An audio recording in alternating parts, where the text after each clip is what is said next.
Well, Eustace, what do you have to say about today's trial?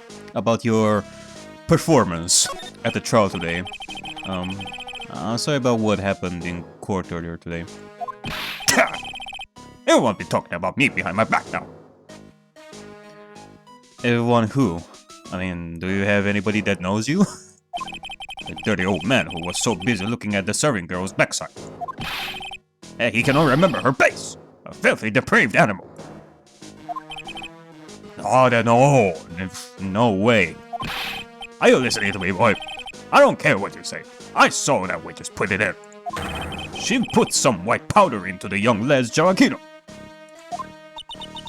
We hear you. Another thing, the young layaboutt was wearing an earpiece. On the same side as the lens of his broken spectacles.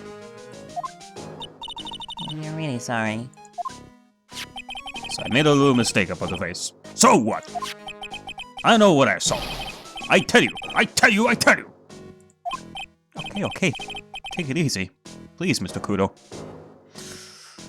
Well, I'm not gonna contradict him 100% on everything he said. Some of the stuff that he said may end up being true. I do have a hunch. Don't tell me to take it easy, you spiky-haired rat. Take this. Alright. But some things do still stand. You said you were a craftsman, right? Ha! The modern royal cask, honest craftsman like me aside, it drops. Surely it's not that. I come from a long line of craftsmen, right back to the time of the shoguns. There he be. I didn't become an embroiderer. I was born one. Actually, I'm kind of in the same situation myself. I wanted to stick my fingers up that dribbling old judge's nose. Okay, I for a split second I wasn't sure where that sentence would end up, but it's better than what I imagined. I screamed right down his ear. Objection! Oh. So, did you want to become a lawyer when you were young? I don't think that's quite him. I think he's just in a bad mood, that's all. I've got a tsunami of frustration inside, and it's ready to burst out. Yeah, I can definitely imagine that nose of yours is getting bigger and bigger, and it's gonna explode. If we let him start rambling now, we might never shut him up. What should I do?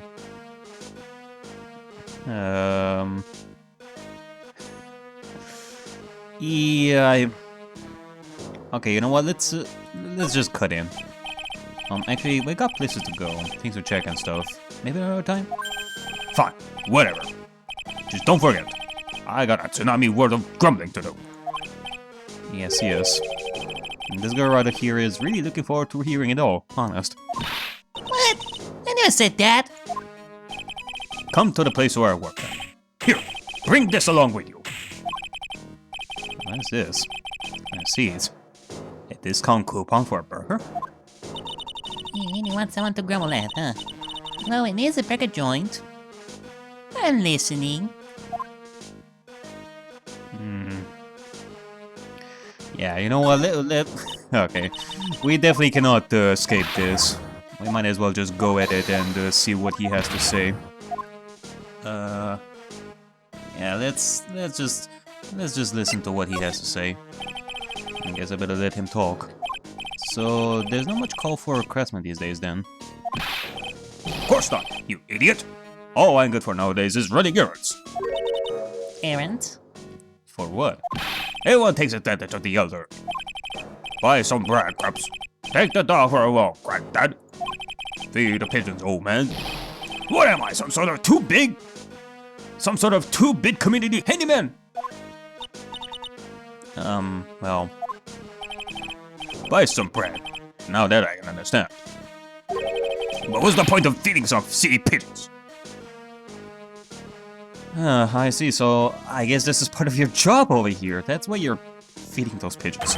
Why don't people say what they mean? Get lost! That's what they're trying to say! Oh yes, I'm just an inconvenience, you see. At home, at that restaurant, I just get in the way, don't I? Sure you don't. Wait a minute. Wait, did you just say? At home and at that restaurant? Hold up. By restaurant, are you talking about Trebien?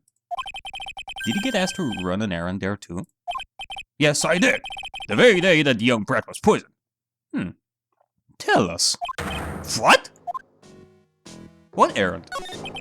So on the day of the incident, what were you asked to do? Glad you asked, boy. Because I'll tell you what I was asked to do. All of a sudden, that young lad slumped over the table. The serving girl collapsed. And I broke that vase. It all happened so fast I was in a bit of a daze. Then the owner shouted over to me. Excusez-moi, you! Call the police! Call them yourself! I should have said that, but I didn't think of it at the time. So, did they end up calling the police? Like I said, I was in a bit of a daze. Did you call them on your cell phone? Cell phone? What the fuck is that? Ha! Do I look like I have one of those newfangled thingamajigs? I went out looking for a payphone, of course. You went looking for one? I couldn't find one right away. Wandered around for 5 minutes or so. Yeah, because I do remember Gumshoe running into one of those payphones in one of his missions. Sadly, that payphone, like right near around here, is pretty much destroyed. 5 minutes? So for 5 minutes after the incident happened. Yes, sirree. The owner was at Trebien on his own. Huh. Okay, so the number of people that would have seen the stuff that happened after the incident decreases to 1. Why didn't you mention this in court this morning? Because we never asked this. Well, I would have if you'd given me the chance. But you all bullied me out of the courtroom. Thank you, Mr. Kudo.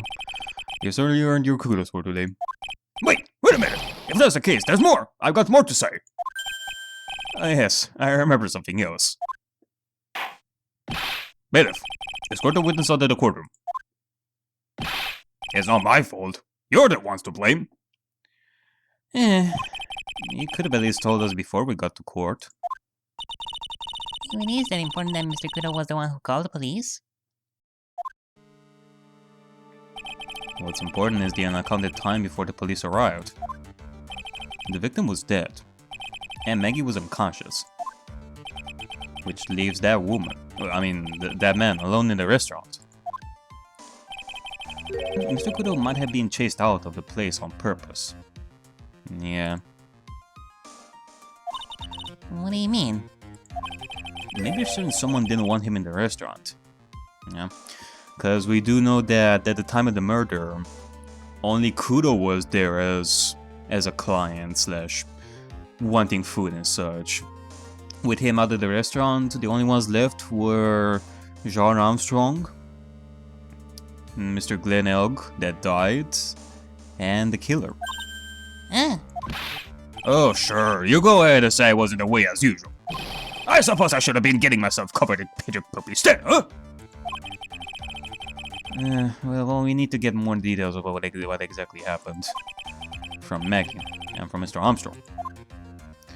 Yeah, we surely have a lot of questions for Mr. Armstrong. And, speaking of Maggie, let's see about, maybe going to... Let's see about going to the detention center. Maybe Maggie's back? Because we do need to give her something from Gumshoe. Ah, Mr. Wright! There you are, Birdie. Hello, Maggie. So they finished questioning you? Wasn't it just unbelievable in court today, sir? I'm going to stay up all night and blog about everything that happened. Blog? Weren't you scared? It was pretty touching going there. Yeah. But you totally nailed that old man. Oh, he was all over the place with his testimony. He's not the only one. Huh? What do you mean? Everyone else's testimony don't match up either. Not with what I remember of the incident anyway. Is it possible she is the one misremembering things? could be. Let's see, what contradictions are you talking about? Mickey, you know how you said that everyone else provided testimony that doesn't match up with what you remember? Yep, there are just so many things that don't seem to add up. The biggest contradiction is the other guy I saw at the victim's table. He was the one who slipped something into the victim's coffee. I'm sure it was him. But Mr. Kudo testified earlier today that it was the waitress who put some white powder into the coffee cup. Yeah, that is truly a contradiction. I mean, I have my theory about this particular waitress over here that Kudo saw. That he's saying that this waitress put the white powder in the coffee cup. It is one of the things that I can actually believe from Kudo. But then Maggie over here is telling us that the killer was the one that put the white powder in the coffee cup. So it's either one or the other. So you really think it was this disappearing man that did it? Well, he's not the only thing that disappeared. The CD vanished as well. You know, the CD with the writing on it. Oh yeah, the MC Screwdriver album, right? It was MC Bomber, Maya. That name was scrawled on the sports paper as well. They never did find that CD at the crime scene, sir. Or the victim's medication. And that's gone missing too. Well, we do know where the CD is. Yeah, my head. This is getting way too complicated for me. After the incident, you said that you passed out when the victim Glenn Hill collapsed, right? Yeah, it's so embarrassing. I mean, I used to be a cop. When I came to, the restaurant was buzzing with the police. And before I knew what was going on, they arrested me, sir. So between the time the victim collapsed and the time the police arrived on the scene, you have no idea what went on at Trebian? Nope, no idea at all. Why? Is it important, Mr. Wright? It can be very important. The other witness, the old man from the park, was pretty much chased out of the picture. Chased out of the picture? What do you mean? Old City wasn't inside the restaurant because he was told to go call the police. For 5 minutes. Exactly. And you, Maggie, were unconscious. That means Mr. Armstrong was alone in the restaurant for a brief period of time. No. You don't think Mr. Armstrong set me up, do you? Well, when you consider the facts, it's hard to imagine that Mr. Armstrong isn't involved in this at all. Ugh. It's like the master biting the paw of the dog that he feeds. Okay. Are you sure about this, Mr. Wright? Well, the old man said as much when we spoke with him earlier. I don't know. The things that man says don't add up for some reason, sir. Maybe it looks like she's trying to figure something out.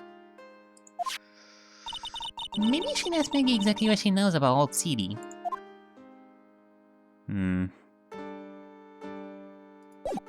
Okay, well... Well, here's something that we want to give to you. Maggie Bird. This is from Gumshoe. Yeah, I got something that you're going to love. Really? What is it? A lunchbox. Just for you. Here. Wow, a lunchbox. Weenies too. I cannot believe it. Thank you, sir. Did you make this just for me, Mr. Wright? Nah, it was Detective Ganshu. Who else would make such a nice lunchbox for you? Yeah, I mean, what, you think that Phoenix could cook up such beautiful weenies? Nah. Detective Ganshu? He's really right about you. Looks like he put a lot of effort into making this too. I cannot accept it. Detention center rules. No gifts allowed, sir. Oh, come on, Maggie. Why are you being like this? Don't you think that you are being a little too harsh on Gumshoe? Hey, come on, Maggie. Don't be like that. The rules are the rules. They'll lock you up if you break them. Somehow, when the next cop turned waitress says that, it seems a whole lot scarier. And anyway, I hate weenies. No, you don't. Oh, really? It's all yours, Maya. You can enjoy it with Mr. Wright. But... Oh, what have you done, Maggie? This is all supposed to be yours, and now that you're waving it in front of Maya, there's no way that those weenies are gonna stay alive after this. Yeah, she's right. It's better than letting it go to waste. But... Well, I guess so. Score! That's just lunchbox eaten with Maya. Well, how was it? And that hit a spot.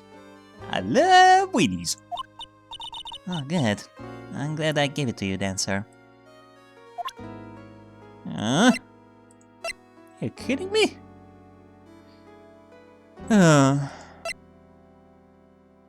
But okay, going back to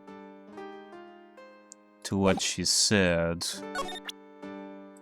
Like, can you tell us some stuff about some of these people? Like, how much have you seen of this person? Holy smokes, that's him! Yeah, surely. Huh? That's your phony, Mr. Wright. Just look at that ridiculous suntan. For the record, I'm not sunburned like an over-dried tomato, so I don't know how. He told me he'd been on a business trip to Hawaii, and that's where he got the tan. Really? Now I'm not hearing this. But then again, The fact that he's still wearing this supposed red skin, even right now, it kind of tells me that this is his natural skin. And if Maggie over here is recognizing that skin, that will mean that the tiger even had the skin like a month ago. God damn it, people. I know I used to be on the police force, sir. But I'm incarcerated now, so I cannot use my... I cannot use my connections to help you. All I can tell you about now is info about ex-cons or the clientele of Tribune, sir. You know, don't I get to you, Nagi?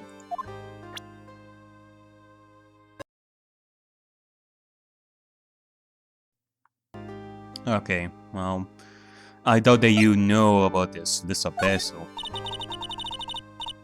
Yep. But how about... I mean, can you tell us anything extra about John Armstrong or Kudo? Mr. Armstrong was very good to me after I was fired from the force. I can't believe someone as nice as him could have anything to do with this. In the time between the victim being poisoned and the police being called, the only person who was on the scene and had the chance to do anything was Mr. Armstrong. There was no one else there. Truly. Mr. Armstrong won't. He won't set me up, would he?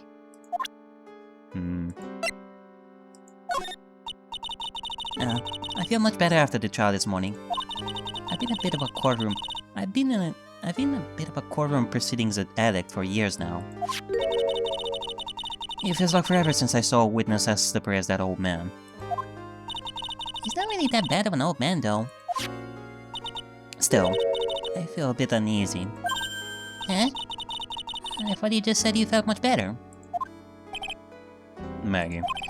Yeah, there's something on your minds. You got to tell us. Especially if it has anything to do with Mr. Kudo or his testimony. Roger. I'll spill it all and see what you make of... I'll spill it all and see what you make of it.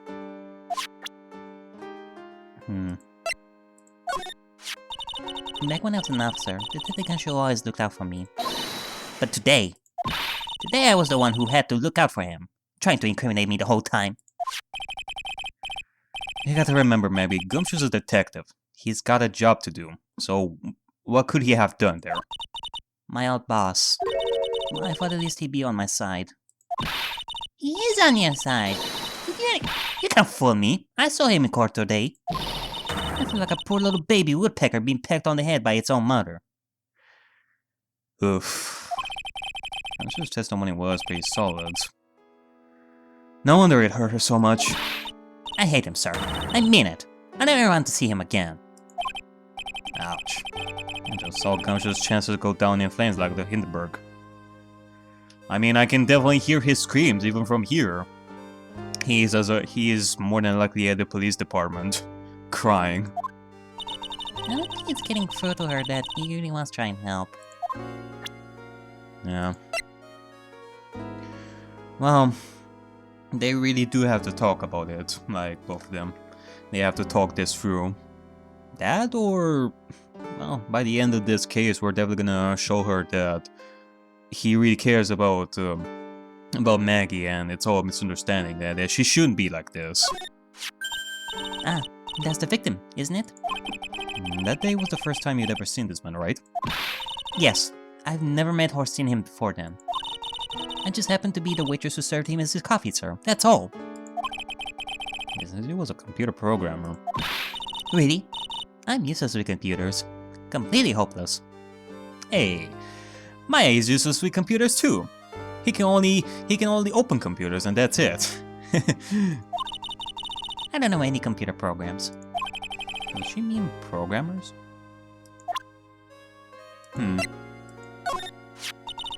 No matter what happens, I never let things get me down.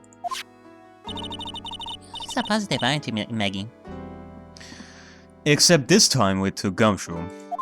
She isn't always. Macho Maggie Bird, they say. Dirty bird catches the worm. A bird in the hand. Wow, all those phrases are named after you? And I never turn my back on anything. You're so strong, aren't you, Maggie? Macho Maggie Bird, they say. I'm a tough old bird.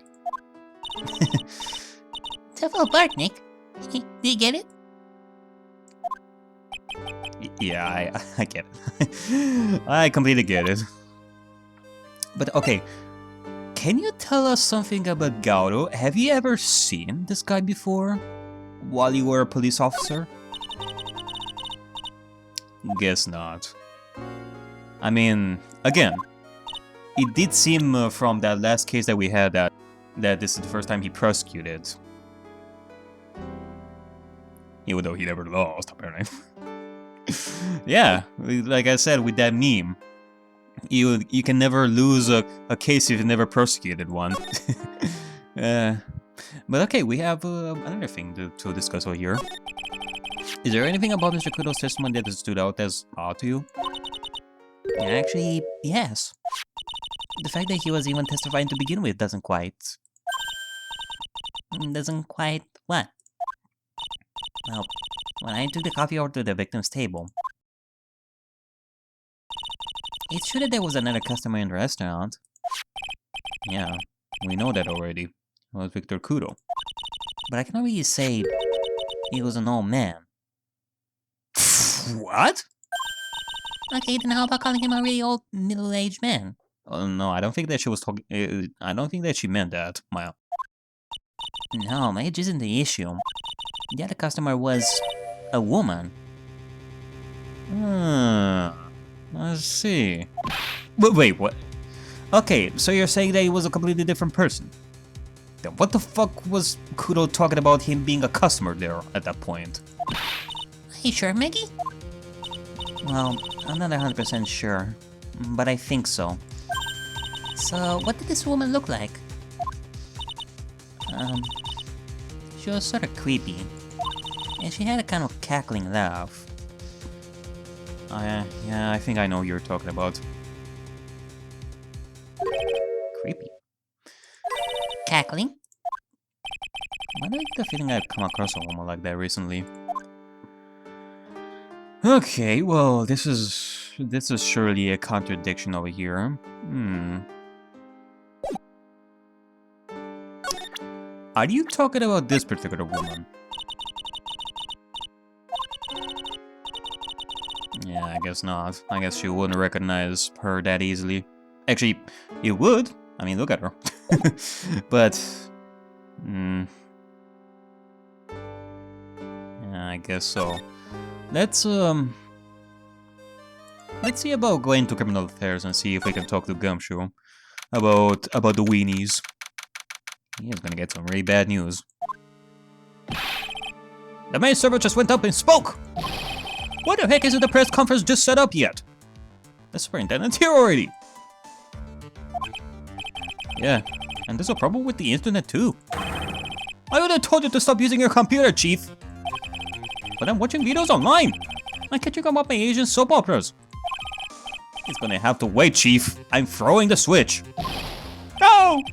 Just when some young guy was able to confess to his son's hot-to-trot girlfriend. Wow, this place is really buzzing. Yeah, it's just like it was like that. It was like this last time. Like, what the fuck is going on around here? Something must be going down. Something really big. Huh? What are you doing here, Belle? Hey, Gumshoe. Can you tell us what the fuck is going on right here? Like, what is this? Why are the chief and the detective so odd today? Did they get you? You're gonna be here right now. You'll be roped into the briefing if you stay. Huh? We got big problems here today. Why? What's going on? It's a virus! A virus! A virus? What the fuck? A virus?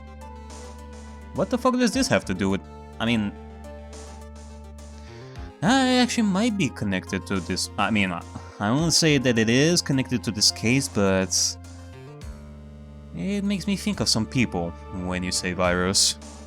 There's a virus ripping through the prison's computer system. But I really need to ask you some questions, though. Yeah, like... Okay, I'm only gonna say this once, so listen up. Yes. No matter how poor you get, never borrow money from a place like this. You hear? And we're talking about Gumshoe over here, so yeah, that's a definitely dangerous place. Okay. If you got money trouble, just go on a diet of instant noodles and hang in there. We're not thinking about borrowing money, Detective. We want information. Oh, is that all? Well, let's see. $10 is considered to be even fishier than the average little loan shark. And it's just like it ran into trouble just recently. Really now. Those guys have been pretty heavy-handed, calling in all their debts. Really? Not gonna poking your nose around in their business, pal. You'll really regret it if you upset that lady. Yeah. I get a feeling that you know that lady too. Alright, well, I get the picture. Hey, wait a minute! What did you just say? That lady? What's this lady he's talking about, Nick? We better find out what the story is with this lady. Yeah, I think I know what we should do over here. We're definitely gonna have to present Violetta's profile. He is definitely gonna recognize that lady. But the computer virus, though. So what exactly is a computer virus that they can show? I don't know. Eh? Look, I just go with the flow, alright, pal? And here I thought detectives were supposed to be somewhat knowledgeable. Well, he is on the upper average side of knowledgeable detectives and such. What's with that face, pal? You think you know what a virus is? I mean, you tell me. Do you think I know about the types of viruses that could be spreading? No way. Nick, do you? A computer virus? Sure, I mean, only in simple terms, of course. Really? Wow, you know everything, Professor Nick. I mean, what's hard to understand? A virus is something that screws your computer and your programs and such. It makes your computer, like, unusable. It fucks with your system. It takes away data from you. It's that sort of stuff. It's not that hard to understand that concept. Yeah, I'm gonna call you Dr. Wright from now on. Hey, that sounds pretty cool. Don't you agree, Dr. Wright? Dr. Wright? Why do I get a feeling they're making fun of me? Okay, fine. I'm no expert, but I can at least explain the basics to the two of you. Yeah, just tell us, Nick. What's a virus? A virus is a program that gets inside the computer and causes damage. Damage? It makes the machine go boom and explode? No, the damage is, well... It's all... How the fuck do I explain it to you, numbnuts? It's all internal. So the inside goes boom, right? Yep. Imagine all the case data you've got stored on your PCs here in the station. A virus could wipe out all of that. That's the kind of damage I'm talking about. Wow, dude, that's scary. Yeah. And what's even more scary is that viruses are infectious. Infectious? Most computers are connected together on a network, right? A virus can move from one machine to another over the network. So the virus just keeps spreading faster and faster. Like any sort of pandemics that could happen. It's like a real virus, huh? Yeah, surely. And the thing is, and this is the scariest part, you never know from which source this virus would come. Unless you're really that much of a daredevil and just go on the internet watching porn and such, or, I don't know, just go on shady websites and all of that. Those are definitely more dangerous to you, since they might give you viruses and such. But Nick, why would anyone want to make a program like that? Yeah, it takes ages to type in all that data. Why would you want to destroy it, pal? I mean, I spent like hours and hours trying to type an email, so you think that it is easy job for me? No, people don't infect their own machines. They send the virus to someone else's. What? That's horrible. Oh, I get it. It's like you're sneezing on Mr. Gado so he catches a cold. Exactly. I mean, what, you really thought that I was sick once again after the last case? Like I was still sick? And tried to sneeze on Gado's coffee after the trial to catch him a cold? Nah. I was just trying to make him sick. With like magical sneezes that will get him sick. Right, then he won't be able to not let me call because he'd be too sick. You really shouldn't do stuff like that, Nick. It's wrong. Who? Where? Why did the conversation just jump to talking about me? Anyway, that's what a computer virus is. A bad program that causes damage. And all the different viruses have names, right? I don't feel like I've heard the name of the virus we caught somewhere before. Really, no. You know, I do have a hunch. Can you tell us the name of the virus? Something tells me it has something to do with bombs and such.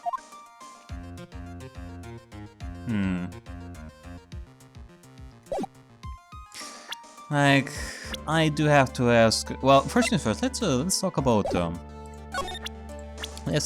this lady over here. That's the girl who works over at Tender Lender. You want to stay away from her, okay? I mean it.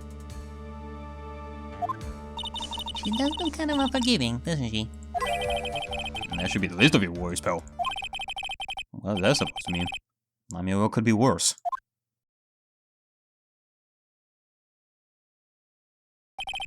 Her name is Viola Cadavarini.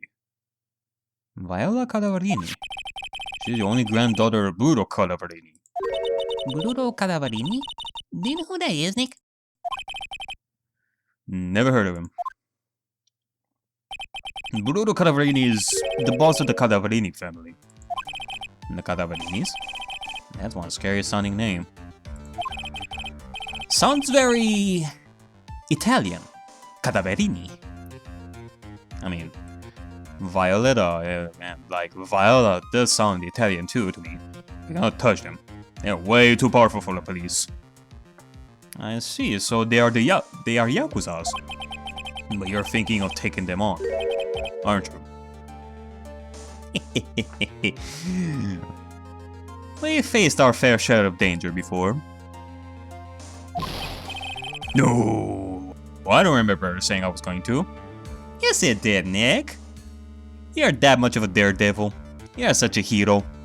You are the rising phoenix. Of course, you're gonna go against the Cadaverinis. We're gonna turn the Ace Attorney series. We're gonna turn the Ace Attorney series into a Yakuza series. I better get some more info out of Gunshaw about this family. I should solve this case as fast as possible. Otherwise, Who knows where this series is gonna end up to. But okay, that lady is the boss of Blue Screen's Inc. though. Yeah, I figure she's clean. She's got nothing to hide. She's kinda like a doll to me. In a good way, in a bad way. Kinda makes you think she might be hiding something. So, you do think that she's hiding something? You're contradicting yourself. Okay, well, what about Glenn Elk? This guy was a real programming genius. They called him the walking computer at the place where he worked. Okay, well, we already talked about this. Actually, I do have something else that I want to show you. More specifically, where is it? This. The MC Bomber found at a lender tender. Tender lender. Assembled this with the name written in marker. Yeah, maybe you should, well, I don't know about you, Gumshoe, but maybe you should send this to somebody else who is an expert in viruses and such at the police department. Cause this might be it. The Gumshoe, how about this? What? I'm trying to concentrate on Maggie and the virus right now, so Ah! This is it! This stupid name! I remember now! Yeah. It's MC Bomber. In actuality, this disk contains a virus. I thought so. Here it comes. Don't just nod to yourself and keep me in the dark, Nick. What's going on? It's okay, Maya. You don't have to cry about it. I mean, jeez, why are you crying about this? Maya, don't cry. The name scribbled on that sports paper written on that CD. That's the name of the virus. MC Bomber. Yeah. What? Yeah, the virus that's just infected every computer in the station, pal. It's MC Bomber. Let me guess. Is this the kind of virus that will make MC Bomber just show up on the screen and dance, like in front of you? Can you give us any more details, please? With like over-the-top huge pants as well. Now can you tell us? Yeah, tell us about MC Bomber. We already knew about the MC Bomber virus from a while back. A group of criminals issued a series of demands to the head of honchos of law enforcement. They threatened to release the virus if their demands weren't met. Holy fucking shit. Well, I guess this will lead I guess this might lead to Glenn Elk being a bad guy. Worst case scenario, the Blue Screens Inc. is a really bad company that produces viruses and threatens other companies. Who are they? I don't know. Some hotshots from the criminal underworld would be my guess. And now the virus has been released, huh? Yeah, it's in every computer in every public office in the city. Every public office in the city? Not just the police department? Oh god. Yeah, cause... no, okay. Cause if I need to think about this, if Glenn Elk had something to do with this, or Lisa Basil, or like the entire Blue Screens Inc. has something to do with this, why would they hit the police department out of all things? Nah. Something tells me that they are hitting more places. They're trying to hit more places. That or this was something that only Glenn Elk created, and Lisa Basil and Blue Screens Inc. don't have anything to do with this. But when Glenn Elk died, the killer took this virus and started spreading it on, like, in the entire city himself. Oh my god. All this stuff with criminal and viruses. It almost feels like we're in a sci-fi movie. Yeah, sure. Imagine. Apparently the programmer who made the virus was a real genius or something. The focus right now is on tracing the route of this virus on the black market. You mean someone put this virus up for sale? Yeah. And because this one's so powerful, they're estimating its price tag was in the billions of dollars, pal. In the millions? A virus can be worth that much? I see. Okay, I do have something in mind right now. it could be possible that Glenn created this virus and gave it to the killer at Trebien, and the killer took the virus with him so that he could sell it. He could sell it to somebody for like millions of dollars. That's actually pretty good. Otherwise, if I had to think of Furio Tigre as the killer, what does he have anything? What does he have to do with viruses and such? I don't think a guy like that would be into programming and viruses and such. So no, he would rather sell it to those who are interested in this sort of stuff. But in that case, we're talking about two people that are involved over here. The killer, who might be Furio Tigre, and another person that spread the virus. Very interesting. Okay, well, we do have something else over here about the Cadaverinis. I'm not sure if I really want to get involved in this, but who are the Cadaverinis? Who are they? A scary bunch of people, that's who. You're a cop and you're scared? What's that about? Oh, Gumshoe. Trust me, it doesn't matter if you're a kid or cop. These guys are scary. They got some serious clout in the criminal underworld. You cannot touch them. They've got too much moolah. Damn. Well, you know, I am interested in catching the criminals and serial killers. I'm still on the lookout for that Teixeira the killer and all that. But when it comes to Yakuzas and criminal world, that's a little too out of our league for Nick and the rest. Moolah. As in money, gold, nuggets, bars. They pretty much control all the cash on the city's black market. Black market, huh? And that includes Tendelander, I take it? Sure. No one stands up to Bruno Cadavarini. I mean, no one. Interesting. So Viola is the granddaughter of some mafia boss then? Yeah. And everyone knows how much Bruno loves his little girl. She means everything to him. Really? Cause I do remember the kind of reaction that Furio Tigre had when Viola came in back at Tendelander when we were talking to Furio Tigre.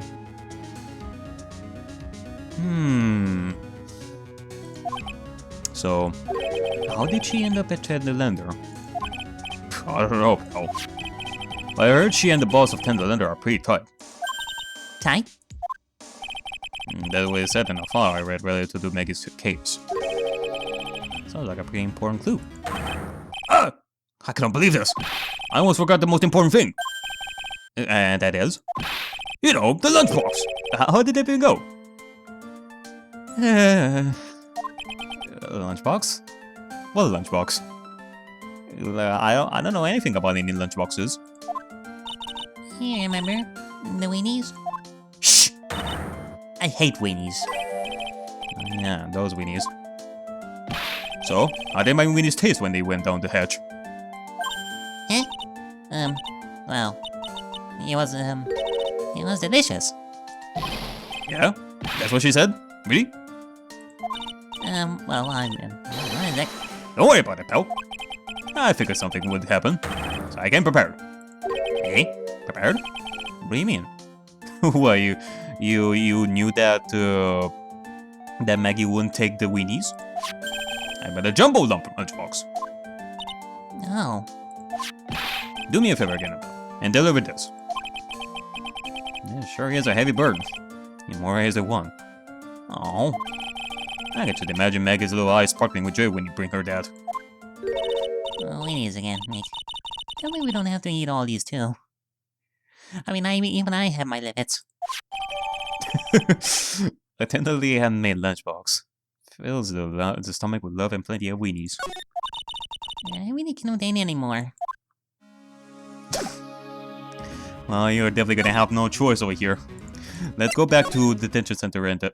Oh, Maggie's not here anymore. Well, you know what to do, Maya. Oh, no! There's no other way, Maya. Oh, God. Who knew that the day would come when I would die because of eating too many Weenies? You have to take the Weenies. Oh, God!